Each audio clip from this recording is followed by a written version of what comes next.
అందమైన చర్మ సౌందర్యం మీ సొంతం. Second aqua radiance deep cleansing gel.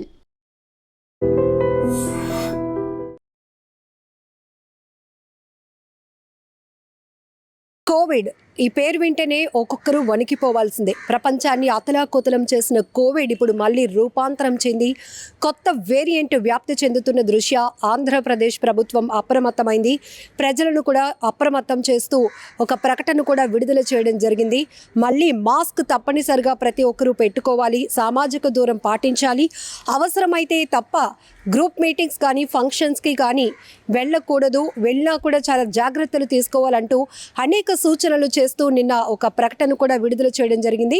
అయితే ఇప్పటికే విశాఖలో ఒక మహిళకు ఒక కోవిడ్ పాజిటివ్ నిర్ధారణ కావడంతో పాటు కడపలో 2 పాజిటివ్ కేసులు నమోదవడంతో ఏపీ సర్కార్ అయితే అప్రమత్తమైంది. దీంతోనే విశాఖలో విమ్స్ హాస్పిటల్లో 20 పడుకల కోవిడ్ వార్డును కూడా సిద్ధం చేశారు. దీనికి సంబంధించి కూడా విమ్స్ డైరెక్టర్ కె రాంబాబు గారు మాట్లాడుతూ అక్కడ ఎలాంటి అప్రమత్తతతో ఉన్నాం, ఎలాంటి సిమ్టమ్స్ ఉన్నా కూడా ఇమ్మీడియట్గా మీరు అలర్ట్ అవ్వండి, వైద్య పరీక్షలు చేయించుకోండి అని కూడా సూచిస్తూ ఉన్నారు. సో ఇప్పటికే 20 పడకల కోవిడ్ వార్డుతో పాటు ర్యాపిడ్ కిట్స్ని, మెడిసిన్స్ని కూడా సిద్ధం చేశామని చెప్తున్నారు. ఎవరైతే ఈ కోవిడ్ లక్షణాలతో వచ్చే వాళ్ళ కోసం ట్రీట్మెంట్ చేయడానికి వైద్యులు ముందుకు రావడం కోసం వాళ్ళకి పీపీ కిట్స్ కూడా ఇప్పటికే సప్లై చేశామని చెప్తా ఉన్నారు. మరొక వైపు ర్యాపిడ్ కిట్లో ఈ లక్షణాలు ఏమైనా బయటపడితే కనుక ఇమీడియట్గా ఆర్టీపీసీఆర్ టెస్ట్ కూడా చేయాల్సి ఉంటుంది అని కూడా చెప్పారు.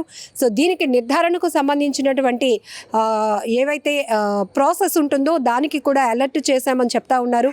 మరొక వైపు ప్రతి ఒక్కరూ జాగ్రత్తగా ఉండండి, మాస్క్ తప్పనిసరిగా ధరించండి అని చెప్తున్నారు. ఎందుకంటే మాస్క్ ప్రాపర్గా పెట్టుకోవడం వల్ల ఒకవేళ ఎవరైనా కోవిడ్ లక్షణాలతో ఉన్న వాళ్ళకి మనం దగ్గరగా వెళ్ళినా, అంటే మనకి తెలియకుండా వెళ్ళినా తెలిసి వెళ్ళినా కూడా ఇమీడియట్గా మనం ఎఫెక్ట్ అవ్వకుండా ఉంటాం. కాబట్టి ఇమీడియట్గా ప్రతి ఒక్కరూ మాస్క్ అయితే పెట్టుకోవాల్సిందే అని చెప్తున్నారు. సోషల్ డిస్టెన్స్ పాటించాలని కూడా చెప్తున్నారు. ఒక్కసారి కోవిడ్ విషయంకి వస్తే అప్పుడు ఎలా ప్రతి ఒక్కరూ అల్లాడిపోయిన పరిస్థితులు ఉన్నాయో తెలుసు. ఎవరికి వారే అన్నట్టు అయిపోయింది. బిడ్డలకి తల్లులు లేరు, తల్లులకి బిడ్డలు లేరు, కన్న తల్లిదండ్రులు కూడా దగ్గర నుంచి చూడలేనటువంటి పరిస్థితులు, భయంకరమైన సిచ్యువేషన్స్ ఆల్రెడీ మనం ఫేస్ చేస్తున్నాం. కాబట్టి ఇప్పుడు కొత్త వేరియంట్ అంటే ప్రమాద స్థాయి ఎక్కువగా లేకపోయినా మొదటి నుంచే మనం జాగ్రత్తగా ఉంటే గనక స్థాయిని తగ్గించుకోగలుగుతాము అని కూడా అధికారులు అయితే హెచ్చరిస్తూ ఉన్నారు. సో ఇప్పటికే ఆంధ్రప్రదేశ్ ప్రభుత్వం వైద్య ఆరోగ్య శాఖ ద్వారా అన్ని అప్రమత్తత చేయడమే కాకుండా ఒక ప్రకటన కూడా రిలీజ్ చేసింది. ప్రతి ఒక్కరూ వేరియంట్స్ చాలా విజృంభిస్తున్నాయి కాబట్టి ఇప్పటికే పాజిటివ్ కేసులు నిర్ధారణ అవుతున్నాయి కాబట్టి అంటే అంత ప్యానిక్ అవ్వాల్సిన అవసరం లేకపోయినా కూడా ముందుగానే అంటే ఎర్లీ స్టేజ్లోనే ప్రతి ఒక్కరూ అప్రమత్తంగా ఉండాలని కూడా సూచిస్తోంది. ప్రతి ఒక్కరూ మాస్క్ పెట్టుకోవాలి, బయటకు వెళ్ళేటప్పుడు కూడా సోషల్ డిస్టెన్స్ పాటించాలని చెప్తోంది. గ్రూపులుగా ఎక్కడ గుమి కూడా ఉండదు. ఫంక్షన్స్ కానీ ఓపెన్ మీటింగ్స్ ఏవైనా ఉంటే కనుక వాటిని కూడా క్యాన్సిల్ చేసుకోవాల్సిన పరిస్థితులు వస్తున్నాయని కూడా హెచ్చరిస్తూ ఉంది. మీ అందరికీ తెలుసు ఈవెన్ మనం ఎలాంటి సిచ్యువేషన్స్ ఫేస్ చేశామో ఇప్పుడు ఈ కొత్త వేరియంట్ వల్ల అలాంటి ప్రమాదకర పరిస్థితులు రాకుండా ఉండాలంటే ముందస్తు నివారణ, ముందస్తు జాగ్రత్తల వల్లే దీన్ని కేవలం మనం నివారించగలుగుతాం. సో ప్రజెంట్ విశాఖలో అయితే ఒక మహిళకు పాజిటివ్ నిర్ధారణ అయింది. మద్దిలపాలెం పిఠాపురం కాలనీలో ఉంటున్నటువంటి ఒక మహిళకు పాజిటివ్ రావడంతో ఆ ఫ్యామిలీ మెంబర్స్ అందరికీ కూడా ఆర్టీపీసీఆర్ టెస్ట్ చేయాలని కూడా అధికారులు ఇప్పటికే సూచించారు. ఆ మేరకు కూడా ప్రాసెస్ మూవ్ ఆన్ అవుతోంది. సో ఈ నేపథ్యంలోనే క్వారంటైన్, హోమ్ క్వారంటైన్ పాటించాల్సిన అవసరం ఉంటుంది ఇలాంటి లక్షణాలతో. ఇంకొకటి ప్యానిక్ అవ్వకుండా ఉండడానికి ఒక డిఫరెన్సియేషన్ కూడా ఉంది. ఇక్కడ ఇప్పుడు హాట్ సమ్మర్లో కూడా మనకి రెయిన్స్ పడుతున్నాయి, ఒక్కసారిగా క్లైమేట్ చేంజ్ అయింది, దీనివల్ల కూడా ఎక్కువగా ఇన్ఫెక్ట్ అవుతున్నారు, ఇన్ఫెక్షన్స్ వస్తున్నాయి, దాంతోపాటు వైరల్ ఫీవర్స్ వస్తున్నాయి. కాబట్టి ఈ వైరల్ ఫీవర్స్కి కోవిడ్ లక్షణాలకి కూడా కొంత లక్షణాల్లో చాలా వేరియేషన్స్ ఉంటాయి. దానిపైన కూడా ఎప్పటికప్పుడు డాక్టర్లు అప్రమత్తం చేస్తున్నారు. సో కోవిడ్ లక్షణాలైతే, కొత్త వేరియంట్ లక్షణాలైతే ఎలాంటి సిమ్టమ్స్ ఉంటాయి, వాళ్ళు ఎలా అప్రమత్తం అవ్వాలి, ఒకవేళ సీజనల్కి సంబంధించి వైరల్ ఫీవర్ కానీ వైరల్ ఇన్ఫెక్షన్స్ ఉంటే వాటికి సంబంధించి లక్షణాలు ఎలా ఉంటాయి అనే దానిపై కూడా వైద్య ఆరోగ్య శాఖ నుంచి వైద్యుల ద్వారా అప్రమత్తం చేస్తూ ఉన్నారు. ప్రజలకు ఒక అవేర్నెస్ కూడా కల్పించడం జరుగుతోంది. ఏదేమైనా ఒకవేళ మీరు బాగా సిక్ అయిపోతున్నారు, ఫీవర్ వచ్చి తగ్గటం లేదు, ఇంకా ఇతర లక్షణాలు కూడా ఉన్నాయి అంటే కనుక ఇమీడియట్గా కోవిడ్ టెస్ట్ చేసుకోవాలని కూడా సూచన చేస్తున్నారు. సో దీనికి సంబంధించి మనకి విశాఖలో విమ్స్లో 20 పడకల కోవిడ్ వార్డ్ కూడా సిద్ధంగా ఉంది కాబట్టి అక్కడ అన్ని రకాల ఏర్పాట్లు చేశారు. వైద్యుల్ని కూడా అలర్ట్ చేయడం జరిగింది.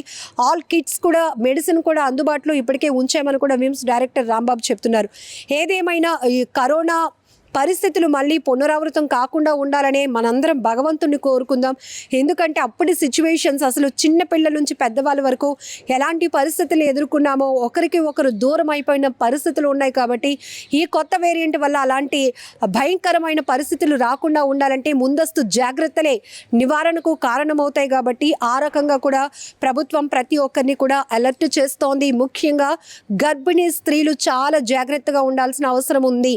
వాళ్ళు మొదటి నుంచి కూడా కేర్ తీసుకోవాల్సిన అవసరం ఉంది. మరొక వైపు చిన్నపిల్లలు, వృద్ధులు, వీళ్ళు ఇమ్యూనిటీ పవర్ తక్కువగా ఉంటుంది కాబట్టి బేగా ఎఫెక్ట్ అవుతారు. కాబట్టి వీళ్ళని జాగ్రత్తగా చూసుకోవాల్సిన బాధ్యత కూడా మనపైనే ఉంది.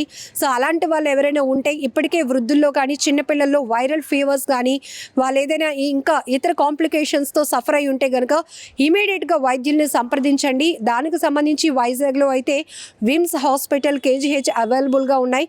సో వైద్యులు కూడా అప్రమత్తంగా ఉన్నారు కాబట్టి ఎలాంటి భయం, ప్యానిక్ కూడా అవ్వాల్సిన అవసరం లేదు అని చెప్తున్నారు.